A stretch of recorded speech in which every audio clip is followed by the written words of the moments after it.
Bueno, buenos días a todos. En nombre del Colegio de Médicos de Catamarca le damos la bienvenida a nuestro noveno webinar, un espacio que hoy propone conversar con nuestros colegas anestesistas sobre el manejo de la vía aérea y los procedimientos que producen aerosolización en quirófano en tiempos de COVID-19. Para esta oportunidad y por segunda vez tenemos la presencia desde el Hospital Infanta Sofía de la ciudad de Madrid al doctor Eugenio Fernández Medina, quien es reanimador y especialista en anestesiología en esa institución. Muchas gracias, Eugenio, por participar quizás ahora en un escenario distinto en nuestra Catamarca por segunda vez de este espacio. Muchas gracias, Eugenio. Desde la ciudad de La Plata nos acompaña el doctor Claudio Isot. Él es secretario científico de la Sociedad Platense de Anestesia. Muchas gracias también, Claudio, por tu predisposición de participar hoy en nuestra actividad del Colegio Médico. Desde la ciudad de Santiago del Estero tenemos el gusto de contar con la presencia del presidente de la Asociación de Anestesia de la provincia de Santiago del Estero, el doctor Ignacio Bolsón. También renuevo mi agradecimiento en nombre del Colegio de Médicos, Ignacio, por sumarte a nuestra propuesta. Y desde la ciudad de Catamarca nos acompaña nuestro conocido, amigo para muchos, Marcelo Gómez, quien es presidente de la Sociedad de Anestesia, Analgesia y Reanimación de nuestra provincia. Completan el panel el doctor Pablo Marín. Pablo, como saben, es nuestro secretario de Extensión Institucional y Universitario del Colegio de Médicos, cirujano cardiovascular. Por eso dentro del Consejo creímos pertinente que además de su rol de secretario en el Consejo, como cirujano participe de esta actividad, al igual que Mario Scaltriti. Él también es médico cirujano general, por lo tanto también consideramos muy pertinente la participación en esta actividad, y además es secretario del Interior de nuestro Colegio de Médicos. Agradecemos y saludamos a todos nuestros espectadores que nos están siguiendo en vivo a través de la plataforma de Zoom y a través del Facebook Live de nuestro Colegio de Médicos. Como todos los seminarios anteriores, este seminario queda grabado y va a estar disponible desde esta noche en nuestro canal de YouTube, Colegio de Médicos de Catamarca, y queda desde este momento grabado en la sección de videos de Facebook Live. Sin más prólogo, los vuelvo a saludar, los despido en esta oportunidad y los dejo a ustedes, que son los que saben de esta temática. Muchas gracias a todos. Que tengan buena actividad. Hola a todos, ¿cómo les va? Buenas tardes más tarde en España. Muchísimas gracias a los colegas nacionales e internacionales por acompañarnos.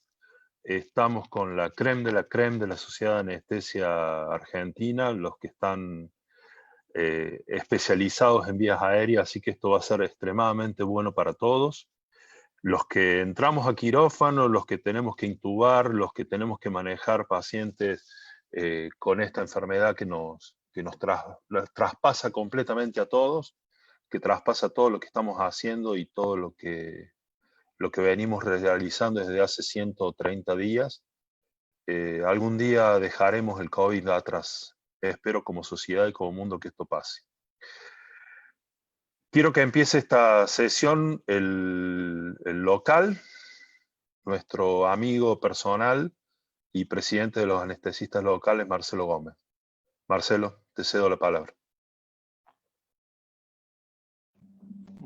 Bueno, gracias, Pablo. Gracias, por esta invitación.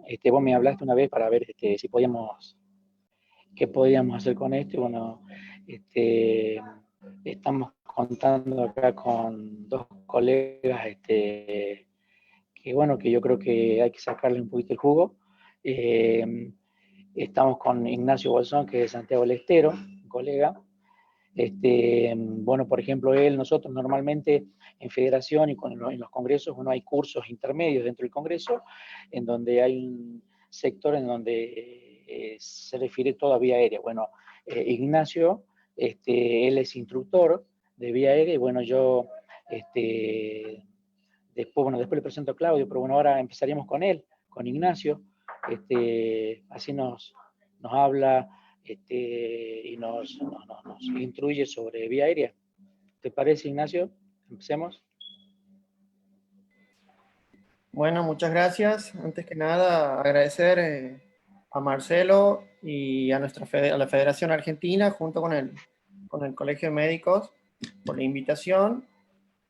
Y la idea en un principio era dar un poco informativo, ahí voy a compartir en la pantalla, hacer un poco un repaso cortito para que se entienda.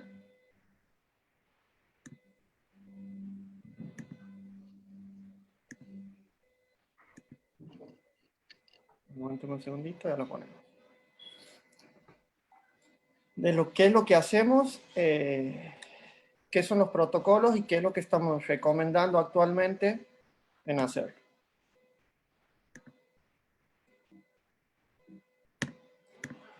Dentro de las recomendaciones, se ha armado como una lista de recomendaciones generales, siempre tratando el tema de la actividad de la anestesia en sí, ¿sí? Por ahí va a haber algunas diferencias con el tema de la intubación fuera de los quirófanos. Sí, lo más importante que hacíamos el hincapié es en las vías de transmisión y el contagio. Hoy en día esto, con tanta información, prácticamente uno ya conoce las vías de contagio de este virus, ¿sí?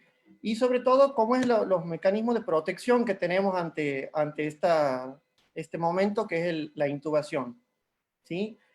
Otro de los puntos que se define es que la probabilidad de contagio es la máxima en el momento de la manipulación de la vía aérea, tanto intraoperatoria como en una unidad de cuidados intermedios, intensiva o hasta en una guardia. Siempre se recomienda, siempre y cuando sea posible, utilizar técnicas de anestesias neuroaxiales y bloqueos periféricos con el paciente con barbijo quirúrgico en todo momento. Otra de las recomendaciones es evitar todas las técnicas de intubación vigil bajo fibroscopía, técnicas que implican nebulizaciones, dejarlas solo en extremo necesidad. Y el paciente, reiterando, siempre con el barbijo quirúrgico presente.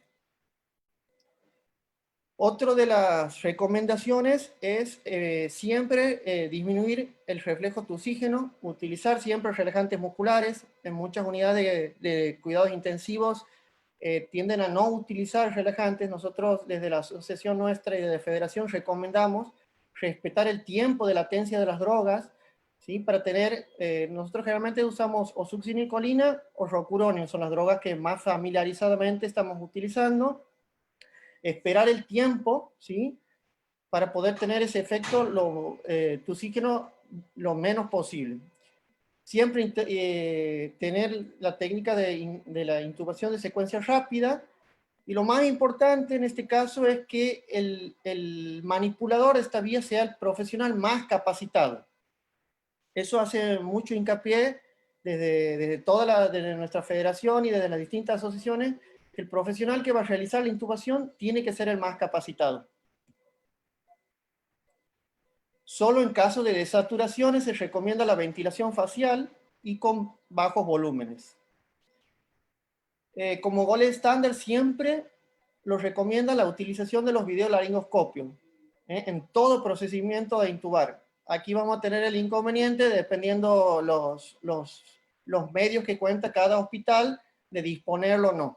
Pero la recomendación es la utilización del videolaringoscopio en todos los pacientes. Se desestima el uso de dispositivos supraglóticos, exceptuando solamente para rescate de vía aérea. Y otra de las recomendaciones generales es tener siempre un plan previo, ¿sí? Esto es lo que hacemos mucho en la parte de simulación, son los briefing y debriefing que le llamamos, que es la charla previa y posterior al procedimiento. Esto no voy a hacer mucho hincapié para así no se haga muy largo, pero es en base al medio de contagio. Nosotros la principal contagio nuestro es por aerolización. Tenemos otro tipo de contagio, de contacto de gota y contacto, que puede ser directo e indirecto, pero la aerolización es lo que más nos interesa en nuestro ambiente quirúrgico.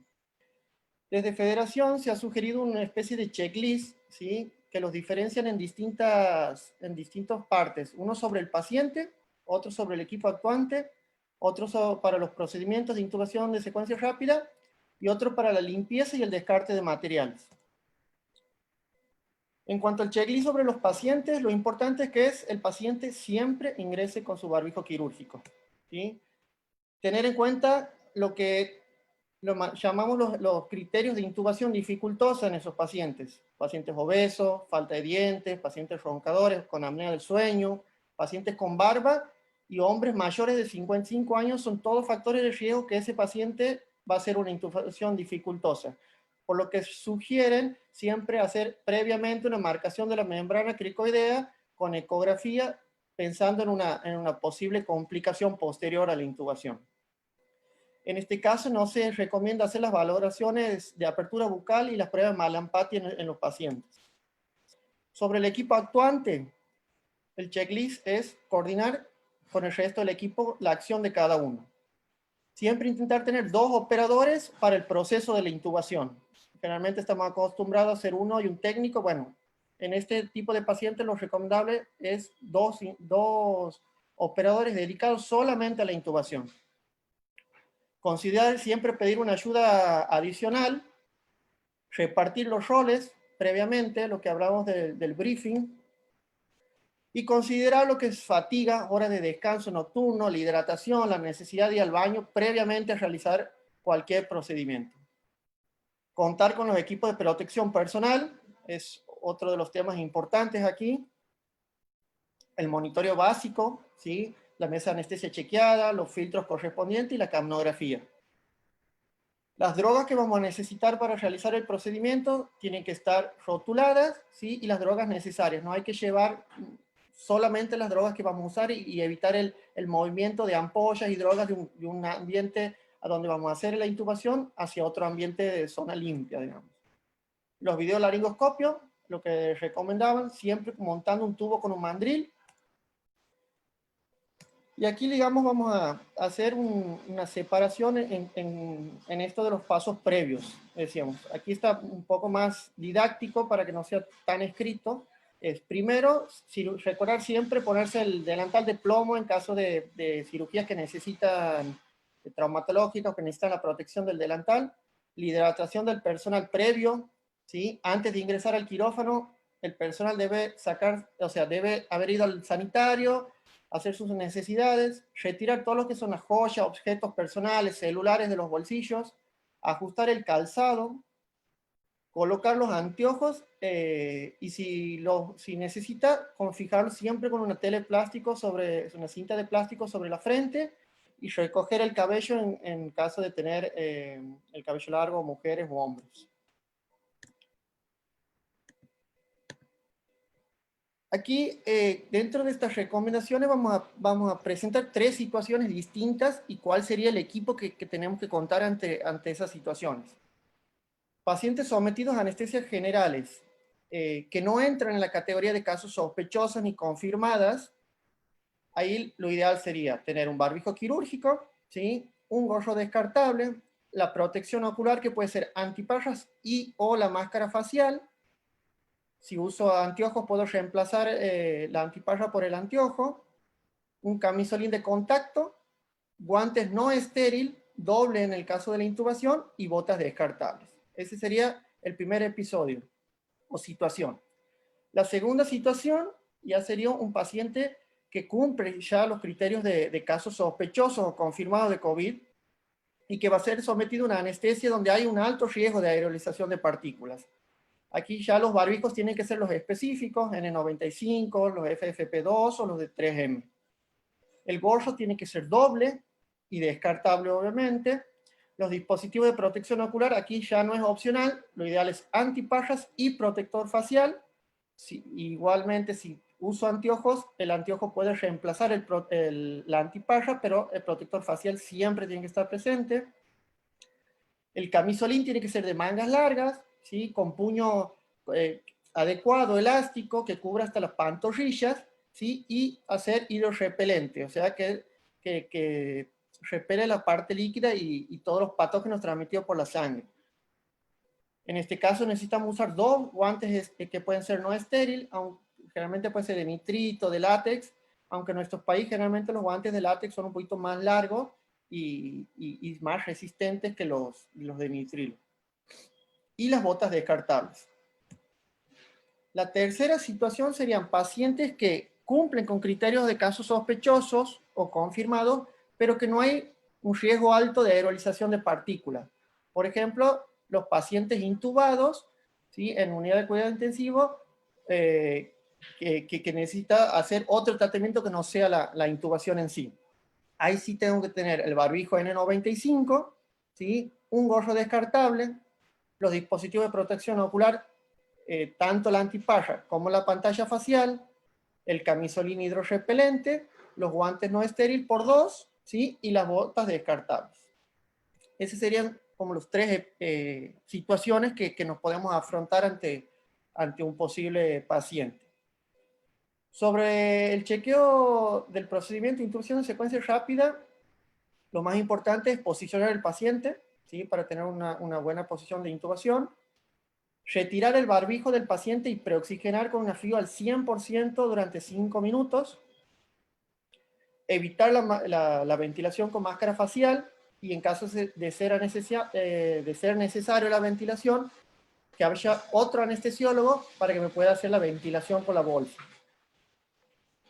Luego de la intubación, no comenzar a ventilar hasta inflar el manguito y conectar directamente el tubo a la tubuladura. Recién ahí iniciar, digamos, la ventilación. Y colocar las ramas de laringoscopios en una bolsa cerrada para la descontaminación posterior de esto. La confirmación de la correcta intubación se hace por capnografía. El siguiente paso sería fijación del tubo endotraqueal y colocar gasas alrededor de la boca para evitar la aerolización desde la boca posterior a la intubación. En algunos recomiendan colocar sobre la cabeza y sobre el torso del paciente un nylon durante la extubación. Otros utilizan estas cajas de plástico, los box que le llaman. Y previo a la extubación, siempre se recomienda una aspiración en planos profundos, aspiración de la cavidad bucal en planos profundos y la sujeción de los brazos del paciente para evitar en la extubación donde hay mucho riesgo de aerolización. Intentar disminuir a lo menor posible el riesgo de reflejo de oxígeno y una vez finalizada la extubación volver a colocar el barbijo quirúrgico al finalizar. Una vez que extuvo el paciente, lo recomendable es descartar todo en una bolsa roja rotulada, tanto el tubo como la tubuladura. Esta sería la forma correcta de la ventilación bimanual en los pacientes COVID para evitar la aerolización. Y el tercer chequeo es sobre la limpieza y todos los materiales descartables. Nosotros en nuestra institución generalmente el quirófano COVID la máquina de anestesia está recubierta por un nylon, como lo ven en la foto, que se cambia entre paciente y paciente. La limpieza de los materiales se puede hacer con limpieza de superficie con alcohol al 70% o hipoclorito de sodio al 0,1. Generalmente usamos más hipoclorito de sodio, que es un poquito menos corrosivo que el alcohol, sobre todo en los instrumentales, en las palas del laringoscopio, en la mano del laringoscopio. Todo el material descartable debe ser rotulado y en una bolsa roja. Bueno, esto es lo que decía, la limpieza de las ramas y los mangos de los laringos entre cada paciente. Y la limpieza de superficies, cables, mangos de tensión. Y lo más importante, digamos, sería el retiro de los equipos de protección, que bueno, no he querido hacer mucho esto porque esto hay mucha información en todo, entonces la colocación y el retiro es donde hay, sobre todo en el retiro, donde hay más riesgo de contagio en estos periodos. La otra que me parecía importante es cómo proteger las máquinas de anestesia, porque generalmente el inconveniente aquí es la transmisión de paciente a paciente dentro del quirófano. Se recomienda la colocación de filtros específicos, los HMF, ¿sí? Que tiene un filtro de 99,9% de bacterias y virus. Lo ideal es, dependiendo del recurso con que contemos, pero lo ideal es siempre poner un primer filtro entre en la doble T y la I, ¿sí? Antes de la línea carbono-gráfica. Esto va a hacer que proteja al paciente. Y cambiándola entre paciente y paciente. Otros sugieren un segundo filtro en la rama expiratoria, ¿sí? Con el objetivo de este segundo filtro de hacer una copia de seguridad, ¿sí? Para proteger la máquina anestesia en el caso de que el primer filtro fallaría, ¿sí? Y me reduciría el riesgo de contaminar el respirador. Este filtro, algunos recomiendan que no es necesario cambiarlo entre paciente y paciente, sí al finalizar la jornada. Algunos recomiendan un tercer filtro en la rama inspiratoria del respirador que cumple dos objetivos, ¿sí? En el caso de que la máquina se haya contaminado por el segundo filtro haya fallado, esto va a hacer que evite que pase al siguiente paciente. Y el segundo objetivo también es evitar la confusión muchas veces entre cuál es la rama inspiratoria y cuál es la rama expiratoria. Y bueno, aquí más o menos lo que les comentaba, lo ideal siempre que sea posible es cambiar el primero y el segundo filtro entre paciente y paciente, descartando conjugado y bolsas. Según cómo esté nuestra institución y los recursos que cuentan, se podría dejar el segundo filtro y hacer una limpieza de superficie, pero el primer filtro sí o sí habría que cambiarlo. Bueno, en cuanto al rol, yo quería comentarles un poquito a ver qué opinan después mis colegas. ¿Cuál es el verdadero rol actual del anestesiólogo? ¿Sí? Porque se plantean un poco, por lo menos en nuestro medio, unas disyuntivas de qué es lo que tiene que hacer el anestesiólogo. Yo lo planteaba uno como es un recurso esencial como anestesiólogo en sí, forma parte del equipo de COVID, no sé en sus instituciones, pero formamos parte del equipo COVID. Y este último criterio, que es el que más me interesa, es la docencia en la intubación en medio de una pandemia. Es como lo que me llama la atención, que uno en medio de esta pandemia estamos intentando capacitar a distintos colegas en el manejo de esta vía aérea, y todas las guías, las recomendaciones nos piden que sea el más experimentado. No sé qué opinan, no sé si quieren opinar algo Claudio, Marcelo o el doctor Eugenio. A ver, Claudio. muchísimas gracias, Ignacio. Espectacular. A ver, Claudio. ¿Qué tal? Buenos días. Saludos desde La Plata. Gracias por la invitación. Como para reforzar la presentación de Ignacio, que estuvo muy bien, resume todo lo que hacemos en vía aérea hoy por hoy en la Argentina.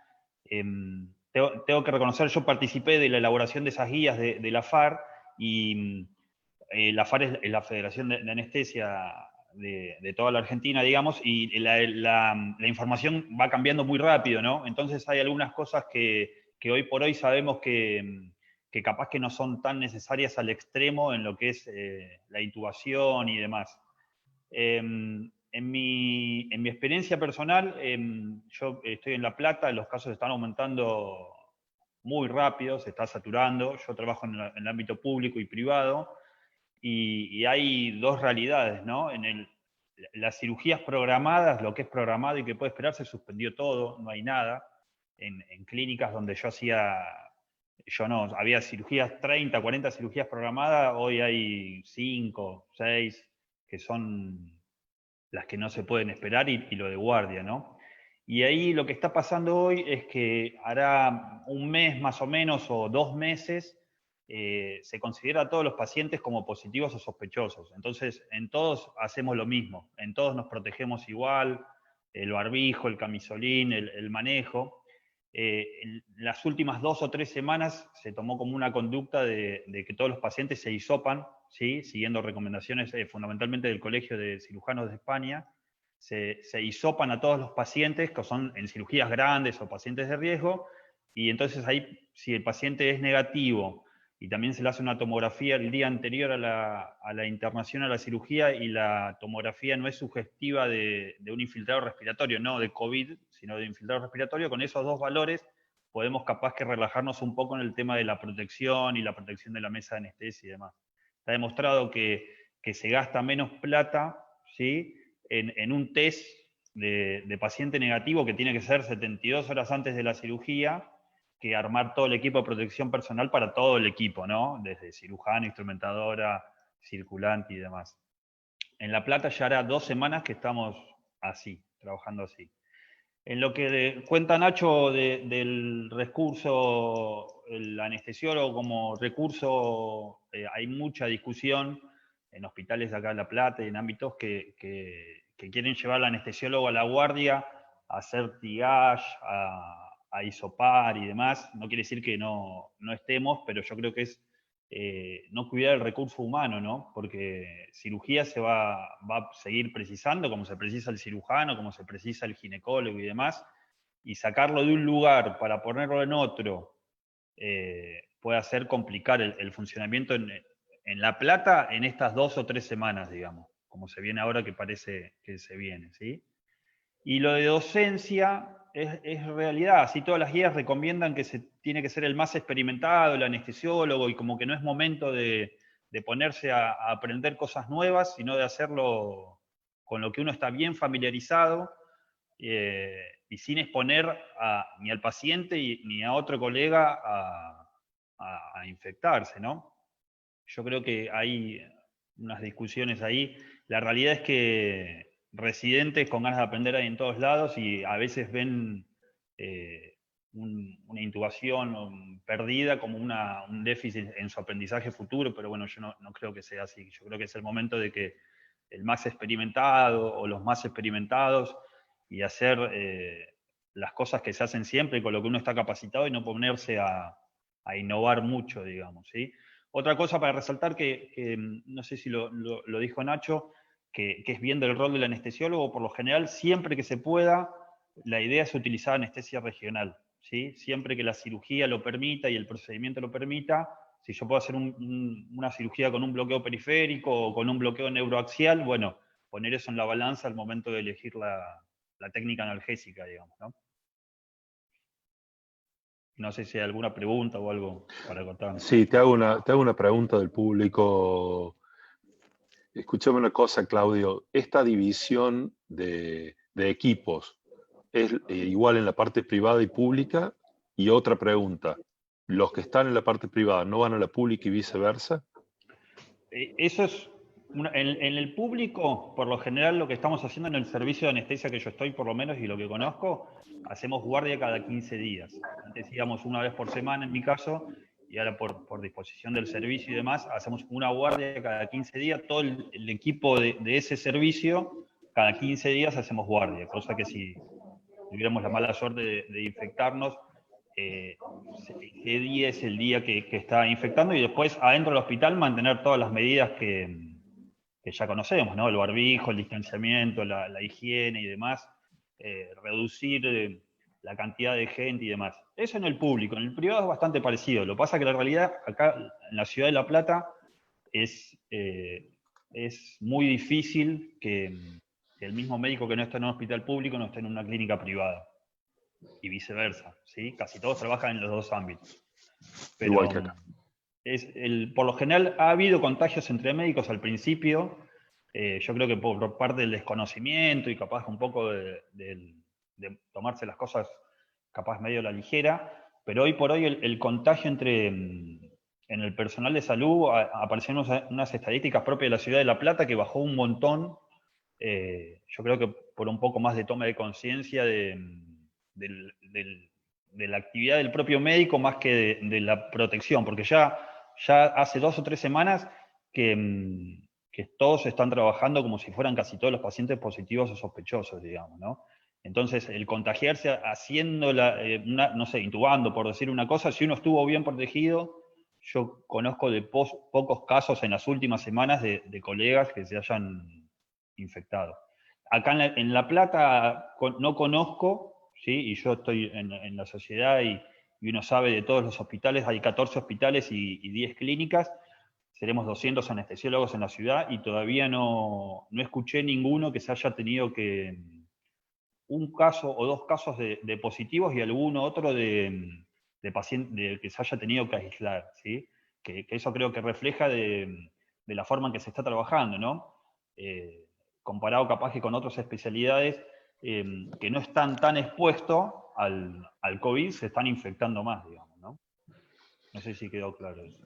Sí, antes de pasar a la gran experiencia que tiene Eugenio, que realmente es espectacular, yo voy a hacer una pregunta tanto a Claudio como a Ignacio. En la parte pública están cuidándose y operan lo indispensable. ¿Qué pasa en la parte privada? ¿Es lo También. mismo o se está operando normalmente?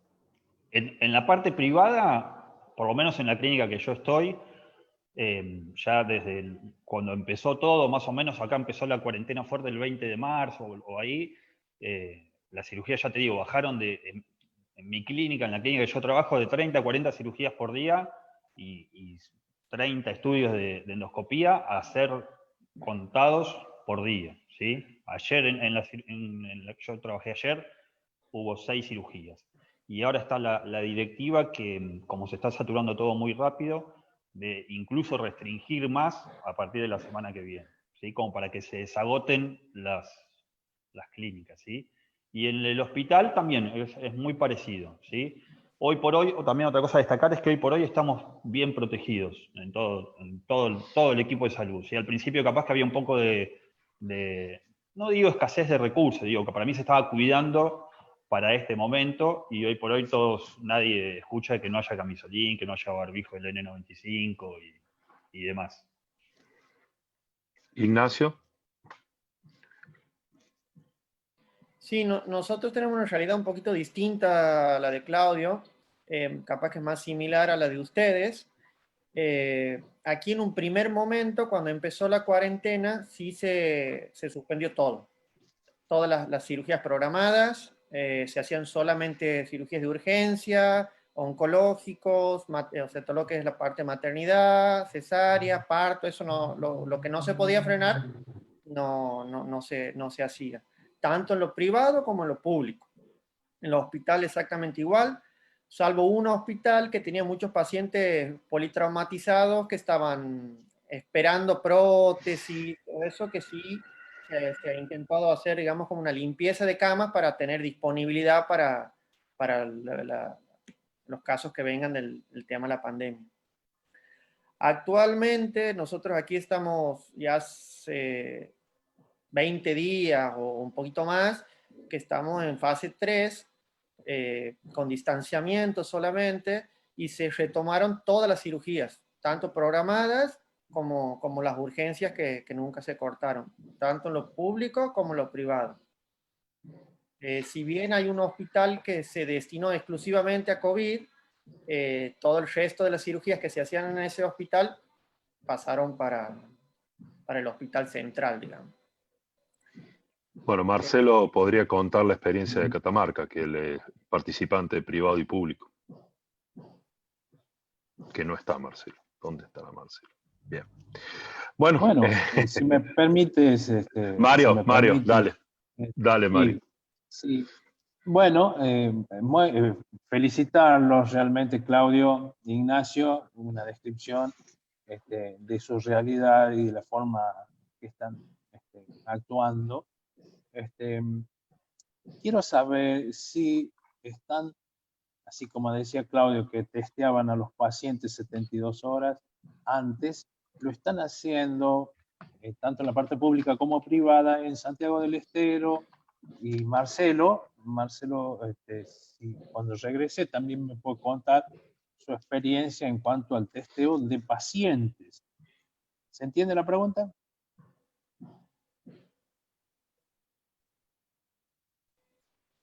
Mario, mira, nosotros, vos me preguntas más el sector privado. En ambos. Bien, generalmente aquí tenemos como focos de zonas endémicas, o sea, zonas donde ha habido una activación de un protocolo, se ha aislado toda la ciudad, el pueblo, y los pacientes que venían de esas zonas de riesgo, sí, nosotros normalmente le hacíamos el hisopado y 48 horas, 72 horas después, dependiendo la cirugía, recién la operábamos o le hacíamos. Yo he tenido el caso de una cesárea, ¿sí? que ha llegado medio de urgencia, se ha hisopado, en 24 horas ha estado el primer resultado, dio negativo, pero teníamos que esperar el segundo hisopado. Como la paciente no se la podía diferir más por la urgencia que estaba, lo hemos tomado como caso positivo, todo el protocolo de cuidado y se realizó la cirugía. Después del segundo hisopado dio negativo, pero esa es, digamos, la conducta. Paciente que viene de una zona de riesgo o sospecha, se hace el hisopado y recién con el resultado del hisopado se hace digamos, la cirugía. Por ahí el inconveniente que hay un poco en la parte privada de aquí es el tema de los costos y la pelea con las obras sociales de reconocer los gastos de un hisopado. Es otro tema, nada que ver para esta charla, pero es el único, digamos, como inconveniente. En el sector público se hacen los hisopados normalmente, ahí no hay mucho inconveniente, pero en el sector privado por ahí tenemos un poco más ese problema, digamos, en la lucha porque es un gasto grande y, bueno, tiene que ser activa todo el protocolo dentro de una institución. Cuando decís hisopado, estás hablando, Ignacio, de PCR. Sí. Bien. Bien. Eugenio. Hola, buenos días, Pablo. Bueno, lo primero, como todo el mundo, agradeceros de nuevo la invitación, que es un placer, como siempre, al Colegio de Médicos de Catamarca y a ti en especial, amigo, que esto... Al resto, Ignacio ya nos ha dejado el trabajo hecho. Muchas gracias por la presentación y eso. Y poco que añadir, porque las recomendaciones de aquí de España al principio las hizo la sociedad española y son clavados a lo que has dicho tú. Y lo único, a lo mejor, como ha dicho Claudio, que todo va cambiando. Y luego lo nuestro es lo que hablamos. Por ubicarnos al que no me conocía la otra vez, yo estoy en un hospital pequeño, mediano del norte de Madrid. Nosotros tenemos 8 camas de UBI, en la época mala llegamos a tener 41. Aquí ya aprovecho para meter la cuña de lo que has dicho del rol del anestesista. Nosotros la división aquí, las unidades de cuidados intensivos médicas la llevan intensivistas. Anestesistas llevamos reanimación postquirúrgica y politrauma, la mayoría de las veces. ¿Aquí qué pasó? Pues como decía Claudio, no es que se suspendió toda actividad quirúrgica, toda, o sea, en un momento dado, y pasamos a ser intensivistas. A esos 41 camas nos hacíamos cargo porque los intensivistas no llegaban, porque no teníamos aparte papel en quirófano. Eso por un lado del rol, ¿no? Luego lo de cambiando, sí que lo que luego salió del surviving sepsis, el videolaringoscopio que has dicho, nosotros, por ejemplo, no usamos videolaringoscopio. Las recomendaciones la decían, como has dicho tú, Clavado, pero luego ha salido de la surviving sepsis que no lo dan un grado de evidencia tan alto, ¿no? Como para usar el videolaringoscopio en la intubación, ¿no? Es la única puntualización, que el resto, ya te digo, que perfecto. Y luego de cosas que habéis ido diciendo, por ejemplo, y de que puedo aportar la experiencia, bueno, pues lo de intubación, los medios está claro. Yo no tengo ni anticuerpos y he intubado a lo mejor 5 o 6 pacientes, más extubación con eso. Y lo básico os había traído lo que tú decías, la FP2 o K95, mascarilla quirúrgica encima y luego o gafas. O yo, por ejemplo, era más partidario de la pantalla, ¿vale? Que os había traído una. Estas pantallas al final muy cómodas y con eso pues no hemos tenido ningún problema. Luego trucos que vas aprendiendo a medida que vas intubando, en una situación de medicina de guerra como vivimos nosotros, lo que decías tú, yo me sujeté con esparadrapo por las gafas, porque las lentillas, claro, no es una opción y no estoy haciendo publicidad ni me dan comisión, pero mira, me he quedado con ello, algo tan sencillo como una sujeción evita que se te caigan las lentes cuando estás intubando. Y yo practicaría las primeras veces fuera, porque o te ajustan muy bien la mascarilla o se empaña todo. Y no ves nada. Con lo cual, o eso lo practicas. Yo, de hecho, me tuve que salir empapado en sudor. Había intentado poner un vídeo, pero no me dejaba. Solo tengo esto grabado, no sé qué tal se verá, ¿vale? De una extubación que hicimos.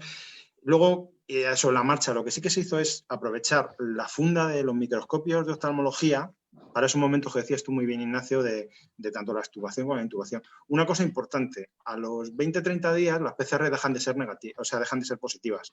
Y te puedo ahorrar muchos disgustos, incluso en una unidad de cuidados intensivos. De lo que tú decías, Claudio, de tomar precauciones.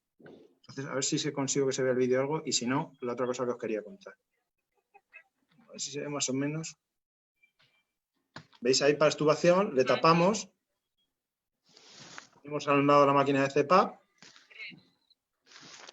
¿Ves? Estuvo. Y se ve un poco como lo teníamos montado, más o menos, para que os hagáis una idea. Y luego de funcionamiento, ya lo último que digo de Claudio, nosotros estaríamos en una fase ahora de rebrote total, pero como comentábamos en el previo, curiosamente no están viniendo a los hospitales. Ya hay 100.000 teorías en las que no voy a entrar. Y hacemos exactamente lo que has dicho tú, Claudio. Ahora tenemos un hospital, o sea, un quirófano preparado para COVID. Otro, ya se ha iniciado la actividad quirúrgica más o menos normal. Hoy estoy de guardia, de hecho, perdona si me llaman. Y fijaros que estoy más o menos relajado, solo para urgencias. Y un hospital, o sea, un quirófano de inciertos y un quirófano positivo COVID. Lo tenemos montado como ha enseñado Ignacio igual. Entonces, ¿qué es COVID positivo? Solo se hacen urgencias, COVID positivo, no programada. Va a ese quirófano que os he dicho y luego baja a la UCI, que es la que todavía mantiene 2 pacientes COVID. Y la REA la hemos dejado limpia. ¿Vale? Así es como lo estamos haciendo nosotros. Y PCR que se realiza, como eso, lo que has dicho tú, Claudio, 24 o 48 horas antes, y el personal, yo de todas formas, como decimos aquí en España, no me fío ni de mi padre, ¿sabes? Yo la pantalla me la pongo para intubar todo el rato ahora, sea o no sea, pero sí que es cierto que ya no nos ponemos el EPI y toda esa parafernalia que habéis visto antes. Y creo que no sé si se me olvida algo de lo que había apuntado, de lo que, ya te digo, muchas gracias por cómo lo habéis expuesto. Una cosa antes de seguir, Ignacio, por favor, devuélveme el anfitrión para que puedan hacer entrar a Marcelo. Te lo pido, por favor. Bueno, ¿algo más que agregar, Eugenio? Realmente tu experiencia es espectacular y la otra vez fue extraordinario. Y yo hago una pregunta para todos. Este asunto de la caja acrílica que aísla las vías respiratorias de cuando entra el equipo quirúrgico, ¿tiene algún asidero científico? ¿Es mito? ¿Cómo es el tema? Yo ahí justo quería agregar sobre eso. Hubo, cuando apareció todo, ¿sí? Hubo un boom de cosas, de teorías, como por ejemplo el videolaringoscopio, está demostrado que aumenta la visualización glótica, y eso facilitaría la intubación. Es el punto uno, pero eso se logra si el médico está entrenado en el uso de videolaringoscopio, entonces no es el momento de ponerse a entrenar. Y segundo, el aerosol box, que era esa caja de acrílico que le cubría la cabeza y el médico metía las manos. Al principio yo creo que hubo mucha explosión, pero después se demostró que uno, aún con un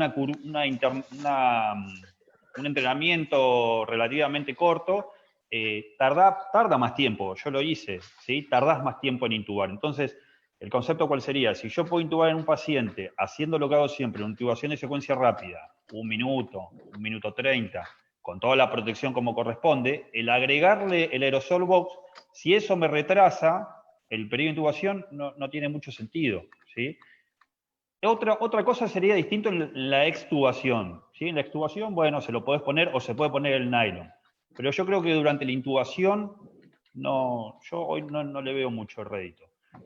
Acá en La Plata, por lo menos, la sociedad hizo un aerosol box para cada servicio, para cada hospital, donado por la sociedad, y hoy por hoy no lo está usando nadie porque cuando uno se lo pone a probar, te das cuenta que te complica más las cosas que lo que te soluciona. Estamos hablando que hoy por hoy todos los anestesiólogos estamos todos trabajando con todos cubiertos, digamos. Entonces, está bien, es lógico que le agrega una barrera, ¿no? Pero también le agrega una dificultad, creo. ¿Sí? No, lo que se decía cuando hicimos esto mismo con los cirujanos es de la utilización de eso, sobre todo, ustedes hacen todo el procedimiento de intubar pacientes y aislarle la vía aérea antes de que entre todo el resto del equipo quirúrgico. Entonces ponían eso, digamos, para disminuir la aerolización posterior cuando entra el resto del equipo. Nada más, porque lo otro efectivamente no funcionó. Sí, para mí fue una recomendación al principio que tenía mucha fuerza y después se fue viendo que como que le agregaba más dificultad, digamos. Yo, en lo personal, lo probé un par de veces, tanto en simulación como en los pacientes, y tardás más tiempo por más que uno trate de hacer lo que hace siempre. Y la realidad es que uno, si está cubierto con el nivel 3, uno y todo el equipo, ¿no? Digo, el equipo que va a intervenir en esa cirugía, no sé si le agrega más protección todavía el aerosol box. Es verdad que antes se hacía eso. Adentro del quirófano estaba el anestesiólogo, el ayudante, intubaban al paciente y después entraba todo el resto por el riesgo de exposición. Y eso va medio en contra porque si es un quirófano grande, uno se puede alejar 2-3 metros y no es necesario estar afuera del quirófano. ¿Sí? No sé cómo fue en España, que tiene mucho más experiencia que lo que por ahora nos está pasando a nosotros, digamos, ¿no?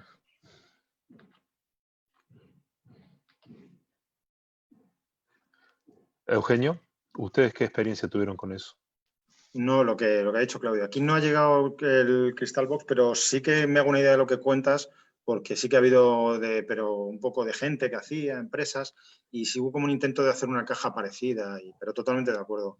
El plástico incluso, yo el vídeo que os enseñé es una extubación, pero lo intenté en una intubación al principio, un paciente que veías y te disminuye tiempo, un plástico, cualquier cosa que te pongas delante, al final la pantalla te va, y al final y ten en cuenta que estamos hablando de pacientes, si hablamos COVID, no una cirugía, un COVID que venía malito, es que te venían en 60 de saturación, ¿sabes? O sea, que es que no, y vamos, hemos visto saturaciones, entonces tienes que ser todo lo rápido que puedas, asumiendo las mascarillas que os he enseñado, y ya te digo, vamos, nosotros, y lo que decía Claudio, también aquí, o sea, que lo comenté en la otra webinar, de nuestro servicio, que somos 20 y tantos, hay 3 o 4 infectados y, bueno, algún asintomático luego ha salido, ojo, pero casi las 2 o 3 que durante la pandemia estuvieron eran casos familiares, o sea, no eran, se han infectado, por ejemplo, más oftalmólogos, por ejemplo, y cosas así, ¿sabes? O sea, que hay que ser rápido, una froba o lo que tengas a mano y el más experimentado, ¿sabes? Bueno, ¿alguno más? Estamos con un problema, no lo logramos recuperar a Marcelo, que está de participante, pero no de panelista. Pero bueno, Mario. Sí, nuevamente muy claro lo de Eugenio. Quiero saber, ya puesto a la experiencia tuya, Eugenio, si están haciendo análisis serológicos en todo el equipo de salud que participa en las cirugías.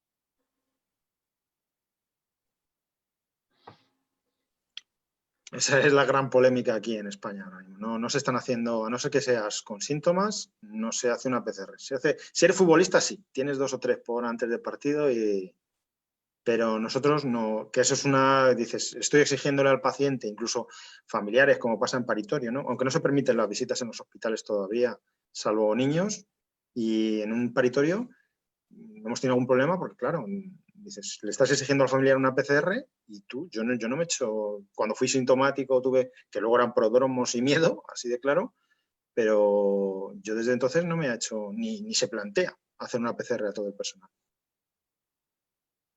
Muchas gracias. Bueno, eso lo vimos nosotros en Argentina, que hay también diversos criterios en todos lados, lo que era el Hospital Italiano de Buenos Aires y eso. Y es más, dentro del webinar de cirujanos, en Francia no se hace a ningún paciente que va a quirófano. No se hizo en el peor momento de la pandemia.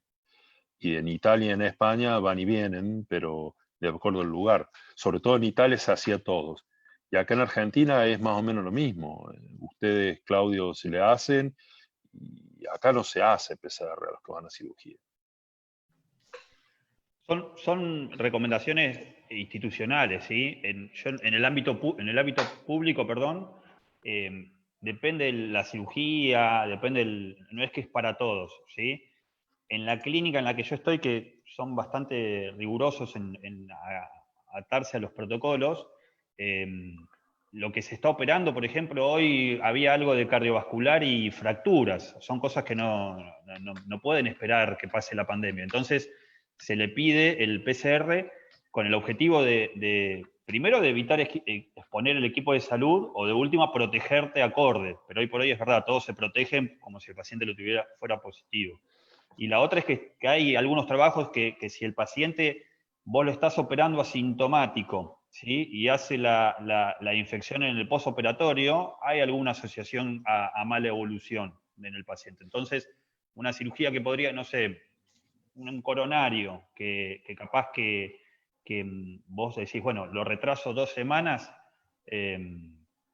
le cambiás el postoperatorio, si llegara a infectarse en el postoperatorio, y aparte protegés a tu equipo de salud, ¿sí? No es lo mismo operarlo y un postoperatorio siendo el paciente positivo que sea negativo. En las cirugías de guardia, por lo general, lo que se está haciendo es, obvio que se hace un triage, un interrogatorio y demás, y si se puede, si tienen algo de clínica, se los hisopa. El resultado está tardando 3 días acá en La Plata, por lo menos, pero se le hace una tomografía, ¿sí? Si la tomografía es sugestiva de algún infiltrado respiratorio, se protege acorde, pero no se puede retrasar la cirugía, ¿sí?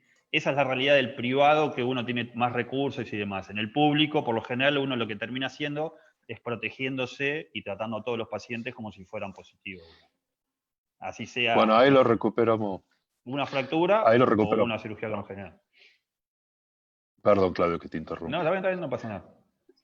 Ahí lo recuperamos a Marcelo, que escuchó todo, pero no Sí. pudo decir nada. Así que ahora decí todo lo que bien. te querías decir todo este tiempo.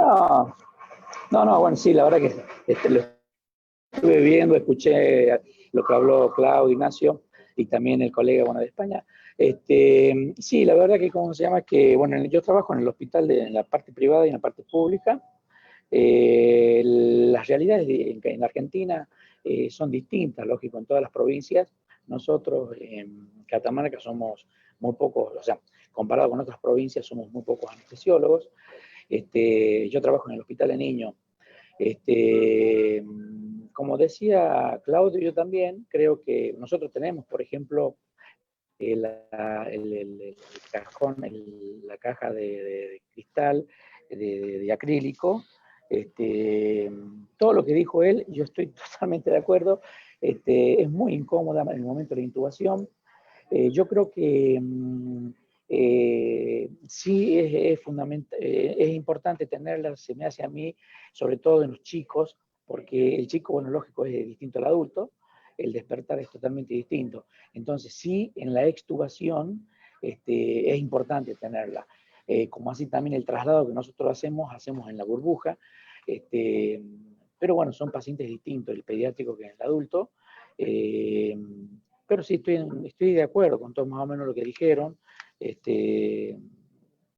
No sé qué eres, Pablo, pero sí, bueno, más o menos lo que nosotros trabajamos. Y después con respecto a los estudios que se piden a los pacientes, todos nosotros, bueno, en el hospital de niños no tuvimos ningún paciente con diagnóstico, pero la protección es lo que dijo Ignacio, la realizamos lo mismo, como pacientes sospechosos. Después otra cosa, la verdad que cómo se llama, que creo que mis colegas lo dijeron muy bien, así que no sé qué agregar. Yo tengo una cuestión. Hay cirugías que son urgencias por autonomía, como todo lo que es obstetricia. Ahí no tienen tiempo de hisopar a nadie. Yo me imagino que toman a todas como positivos, sobre todo en una zona como La Plata, que hay tanta circulación comunitaria, o como fue en la etapa de España. Yo creo que hay protección full a todo lo que entre de esas Sí. cosas que no te da tiempo. Lo que se hizo para las pacientes obstétricas en la clínica y eso en el hospital público, se restringió mucho las visitas, o sea, viene la paciente con un acompañante, ¿sí? Y por lo general lo que es ya dentro del quirófano es así, uno está todo protegido y a la paciente entra con un barbijo y está todo el tiempo con barbijo, y el acompañante también. Tuvimos una cesárea en una paciente COVID positiva porque había tenido fiebre, y fue así. Fue hace 2 semanas y hasta ahora nadie acusó infección, digamos, ¿no? Y lo que se hizo, que fue para discusión, pero lo que dicen todas las guías por lo menos acá en la provincia de Buenos Aires de Argentina, es que el chico pasa directamente con la madre. Eso da su motivo de polémica, digamos, ¿sí? Nace y se lo maneja igual, la única diferencia es que la madre está con el barbijo. Pero ya van 3 semanas y el chico sigue negativo. Así que eso es, o sea, no hizo clínica, nada. Si hubiera hecho clínica, se lo hisopaba y bueno. Estamos hablando de un recién nacido de 3 semanas, ¿no? Bien. ¿Algo más para agregar, Mario?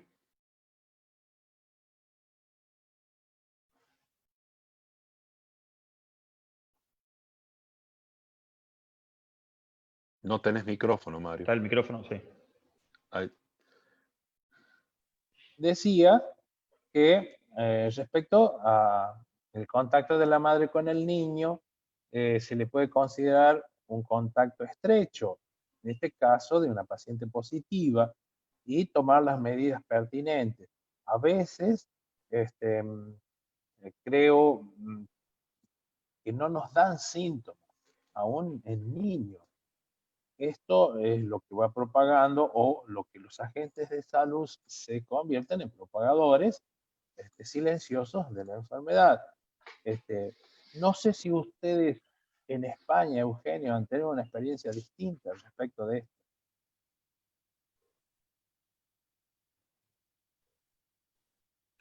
¿A qué te refieres, Mario, con lo de propagadores ahora silenciosos? ¿A quién? ¿De qué Sí, el equipo de salud en la Argentina y en España ha tenido un porcentaje que es aproximado al 10% de contagios en los miembros del equipo de salud. Y hemos tomado medidas especiales, tanto de aislamiento y de controlar los contactos estrechos. Caso similar a la de una mamá positiva que da a luz y tiene un contacto estrecho o una relación estrecha con su niño. A eso me refería. No sé si me explico, no sé si me entienden. Sí, te he entendido ahora. Sí, aquí rozamos el 30% de positivos en los hospitales de sanitarios, pero bueno, mucho lo que os he dicho antes. Ha sido más personal de urgencias al principio, que estábamos desprotegidos. El primer mes no tuvimos ningún tipo de protección. Tú algo tenías de ponerte por lo menos una mascarilla quirúrgica o 2 y unas gafas, por ejemplo. Y oftalmólogos en consulta, o sea, enfermería. Y ahora han metido el dedo en la llaga con el tema de los rastreos aquí. En la fase de esta segunda oleada que estamos, están fallando los seguimientos. Sí, se salen mucho, pero no hay... todo el mundo nos tememos que hay mucho paciente asintomático joven transmitiendo ahora. Lo que sí que es cierto es que la población aquí está muy concienciada con el tema del tapabocas, del barbijo, como decís vosotros. Y eso debe de estar parando algo para que no nos llegue, pero estamos con los dedos cruzados y con miedo. Y ahora mismo lo que toca decir aquí en España es toda la problemática en cuanto pones la tele que hay, de detectar asintomáticos. Gracias. Ignacio, sí, después yo voy a decir una cosa. Sí, una cosita que me gustaría agregar, porque justo veo que somos 6 panelistas y 3 tenemos algo que no tendríamos que tener para hacer el uso correcto de los barbijos, que es el tema de afeitarse. Sobre todo para la gente que está escuchando, es uno de los grandes inconvenientes en el buen sellado del barbijo. Por más que tengas el N95, los últimos barbijos, la barba no permite un buen sellado y hace que se te nuble las gafas, que se te empañe la máscara. Entonces ese es un acto que hay que empezar a realizarlo sin barba, y el barbijo va a funcionar. Y todas esas pequeñas cositas que te van a ir pasando la primera vez que lo uses, lo ideal es que estés previamente entrenado, por lo menos haber hecho un par de veces estas cosas para que justo en el paciente de riesgo no poner en práctica las cosas que no estamos acostumbrados a hacerlas. Eso más que nada quería agregar. A propósito de lo que contaba Eugenio, yo me acuerdo perfectamente del seminario que hicimos con los terapistas de España y todo esto, que nos contaba exactamente lo que contó Eugenio, con una distinción, que se contaminaron al principio porque no estaban acostumbrados, intubaban con lo que tenían y qué sé yo, hasta que llegaron todas las cosas y todos los protocolos se pusieron en marcha. Yo creo que los agarró de sorpresa toda la cantidad la inundación de pacientes que tuvieron al principio.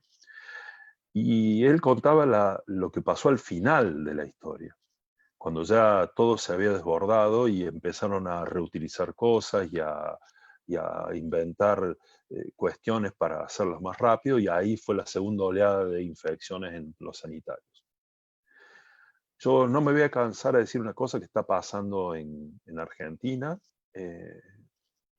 tal vez localmente, que los médicos se contaminan más socialmente que por hacer acciones médicas.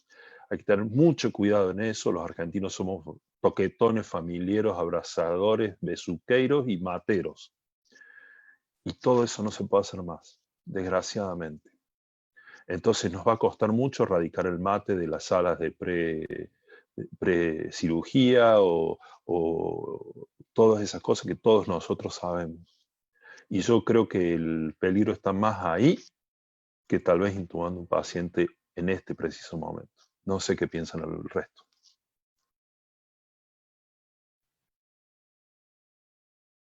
Sí, hay hábitos que va a haber que cambiar totalmente, digamos, el que toma mate y demás. La otra vez yo había sacado una foto de una repisa que pusieron exclusivamente en la clínica, donde están todos los mates con el nombre de cada uno, y como para no andar llevándoselo en el bolso, ir y venir, había 30 mates distintos con el nombre de cada uno, digamos, ¿no? Detalles así, pero que bueno, que va a haber que cambiar. Bueno, en consonancia con lo que dice Claudio, por ejemplo, acá ya hay un pedido ministerial de que se dejen de usar los mates en el ámbito público. Algunas clínicas también están pidiendo a los colegas, al equipo de salud, que no lo usen. Será parte de esta nueva modalidad de trabajo o de esta socialización distinta que tenemos que tener. Voy a cambiar el verbo que usó Mario. Acá hay prohibición provincial, no es pedido, prohibición. Eugenio. Eso que dice Pablo que es tan cierto, porque hay una resolución ministerial prohibiendo, pero como tampoco hay cómo controlarlo ni penalizarlo, solo termina siendo una muy buena sugerencia para el equipo de salud y no dejando de remarcar la responsabilidad social de la gente común y en particular la responsabilidad del equipo de salud en los ámbitos de atención. Creo que el espíritu de la norma esa, de esta disposición, de esta resolución ministerial, es a eso, a que tomemos conciencia que tenemos que cuidarnos más de lo que lo estamos haciendo. Bueno, un último recorrido, así vamos terminando por el horario. Eugenio. No, pues eso, lo que ha dicho Ignacio, totalmente de acuerdo. O sea, eso de la barba hay que quitárselo. Pero vamos, yo, si te vale de consuelo, yo buceo y ya lo sabía, ¿sabes? O sea, entonces, eso que te he dicho en pañal ya estaba, que me veo como desnudo. Lo primero que hice es, viendo los vídeos de los chinos, es afeitarme la cabeza. No me hizo mucha falta, pero la barba me la afeité, a pesar de verme desnudo. Y ahora déjame descansar este mes hasta que nos volvamos a meter otra vez con la segunda oleada. Pero bueno, me afeitaré otra vez porque, como tú has dicho, si no, no sé ya. Realidades sociales, como decís vosotros los gallegos, somos igual de besucones o más que vosotros. Entonces, pues ahora esto hay que cambiarlo, ¿sabes? Hay que cambiarlo y a nivel trabajo lo que pasa es que es muy difícil, también os lo digo, ¿eh? O sea, nosotros que llevamos un poquito más de tiempo que vosotros, aunque lo sepas, es muy difícil llegar a tu padre que hace que no le ves, yo por ejemplo en mi caso cuando 2 meses, y sabiendo que le metes en riesgo, sabiendo que todo, pues es muy difícil no abrazarle, ¿sabes? Es que, y aunque lo tenga muy claro en la cabeza, se te va. Y a nivel del trabajo, por supuesto, lo que ha dicho Claudio. Aquí no tomamos mate, pero el café de media mañana es sagrado y pues todo eso hay que... Porque el contagio ahora mismo es social, o sea, es social. Y nada, pues por mi parte nada más que añadir que ha sido un placer, como siempre, poder charlar con vosotros. A ver si nos podemos ya en Madrid o en Argentina tomar algo relajados. Nos lo tenemos muy prometido. Claudio, Ignacio, Marcelo.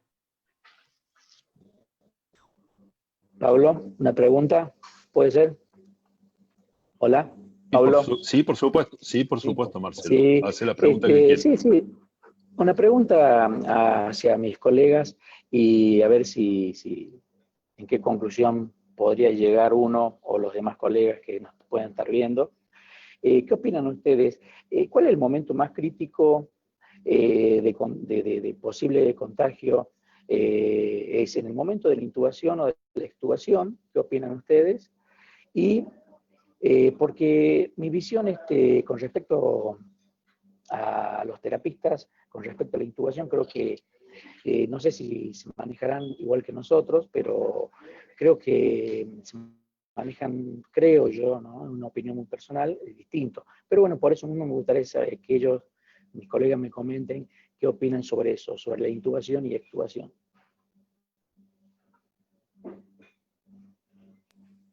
Yo creo que si uno haría todas las cosas como están en la guía y demás, y respetando el tiempo de las drogas y eso, el paciente no tendría que toser en el momento de la intubación, ¿no?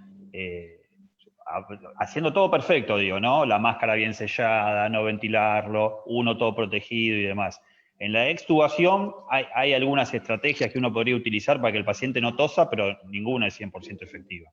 Se describió la dexmedetomidina, el remifentanilo a bajas dosis, lidocaína y demás, pero nadie te asegura que el paciente no vaya a toser.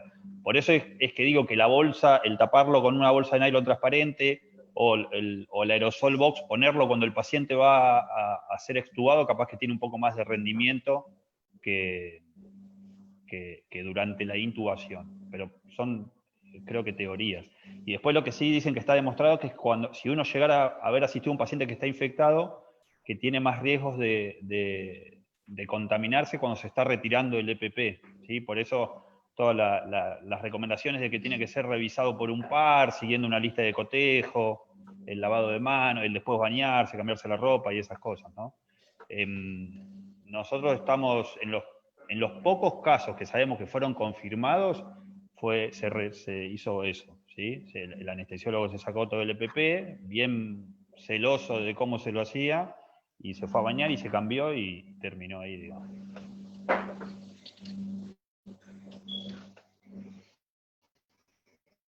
Ignacio. Sí, tal cual lo que ha dicho Claudio, iba a decir lo mismo, digamos, el mayor riesgo en la extracción, digamos, del equipo. Tanto en la intubación, Marcelo, como en la extubación, uno está preparado, o sea, se supone que es el momento que uno más se prepara, lo planificas previamente, pero el gran inconveniente es el retiro de los equipos, porque como uno cree que ha pasado el estrés del paciente, ya lo ha extubado, ya está todo tranquilo, y ahí cuando uno se relaja, deja de prestar atención, digamos, en los pasos que tiene que seguir, y ahí los contagios en el personal de salud ha sido en la extracción de los equipos. Entonces, creo que el mayor riesgo es ese. Entonces, lo que hay que hacer, lo que decía Claudio, con otra persona que te asista, tener los planes bien identificados, cuáles son los pasos, cómo hacerlo y cómo descartar ese material también. O sea, el manejo de los materiales patógenos en este caso es tan importante como el cuidado previo que hacemos. Yo tengo una última pregunta. ¿Cómo está la situación, Ignacio, en Santiago del Estero? Bueno, aquí tenemos, si bien no hay circulación comunitaria, tenemos muchos trabajadores rurales, muchos jornaleros que le llamamos, que son gente que va a trabajar a Buenos Aires, a provincias, vuelven a su ciudad de origen.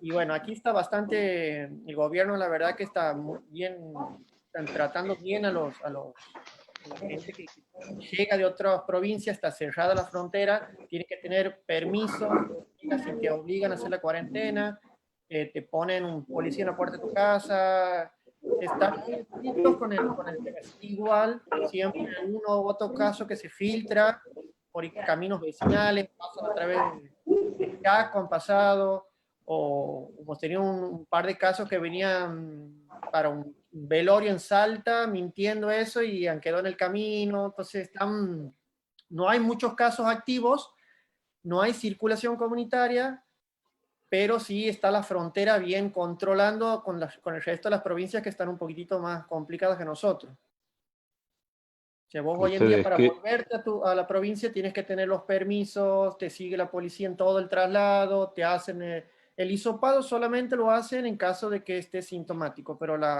digamos, la cuarentena de los 15 días te la controlan con policía en la puerta de tu casa, no puedes salir. En eso sí se están manejando correctamente, pero bueno, por ahí hay un par de casos, la mayoría de los que hay son casos así, exportados que han venido de otras provincias y no han realizado, digamos, han pasado por pasos que no son los habituales.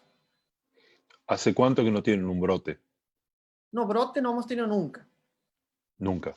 No. ¿Y Brote casos, así. cuántos casos en totales han Sí, tenido? casos tenemos por ejemplo, habíamos estado 15 días sin ningún caso y como Jujuy, que les ha pasado a Jujuy, ha entrado la misma camión que iba hasta Jujuy, han entrado 3 pacientes, se han contagiado ahí han aislado el pueblo, había un par de contactos estrechos que se han contagiado, se ha aislado toda la ciudad, hasta 15 días la ciudad completamente aislada y digamos, estos contactos han venido al centro, digamos, de aquí de la capital donde hacen el aislamiento. Bien. ¿Alguien más quiere decir algo o vamos terminando? Bueno, solo puedo decir que como siempre ha sido espectacular. Como siempre, no puedo más que agradecer la predisposición de la Sociedad Argentina de Anestesiología y en particular de ustedes, de permitir hacernos estos seminarios que los hacemos con muchísimo pulmón y que solo lo que hemos tenido es cada vez más amigos por todos lados que nos han respondido bien a esta requeritoria del Colegio Médico de Catamarca.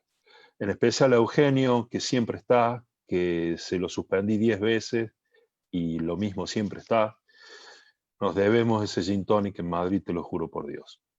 Claudio, Ignacio, muchísimas gracias. Espero que Claudio Marcelo. te sea leve. Marcelo, por supuesto, pero Marcelo y Mario nos vemos siempre. Quiero que diga las últimas palabras, Marcelo, así y Mario, como para despedir a la gente. Marcelo, por favor. Bueno, Pablo, yo la verdad que desde ya, bueno, agradecido por la invitación, sobre todo a mis colegas, a Claudio, a Ignacio y a Eugenio, que hayan participado en esto, porque creo que en el caso de los anestesiólogos, creo que somos muy importantes y creo que estamos muy capacitados para esto. Pero bueno, yo quería que ellos nos instruyan también en sus experiencias. Y bueno, Ignacio, que él siempre está como instructor, y bueno, y también Claudio, que es instructor en su asociación. Así que bueno, ya muy agradecido, Pablo, por la invitación y por los colegas que hayan querido participar en esto. Y agradecido también a mi federación, que les haya permitido estar a ellos aquí. Bueno, me toca cerrar. Mucho agradecimiento a cada uno de ustedes, Claudio, a Ignacio, a Eugenio, a Marcelo, a Pablo. Gracias por desnudar la realidad que les toca vivir, que nos está sirviendo a todos de experiencia. Al público que nos acompaña, a recordar lo que se dijo en cuanto a que nosotros, el personal del equipo de salud, se protege bastante bien para trabajar y se olvida de esa protección en los momentos de distracción, en los servicios en donde uno presta atención. Por tanto, saber que ustedes, que son la punta del ovillo a veces de los contactos positivos, están bien protegidos, están bien entrenados, como así también los signistas, y que la experiencia de ustedes para el resto del equipo de salud es invalorable. Nuevamente, gracias. Muchas gracias. Muchas gracias por la invitación y bueno, saludos a todos. Gracias. Hasta luego y muchas Guarda. gracias. Nos vemos.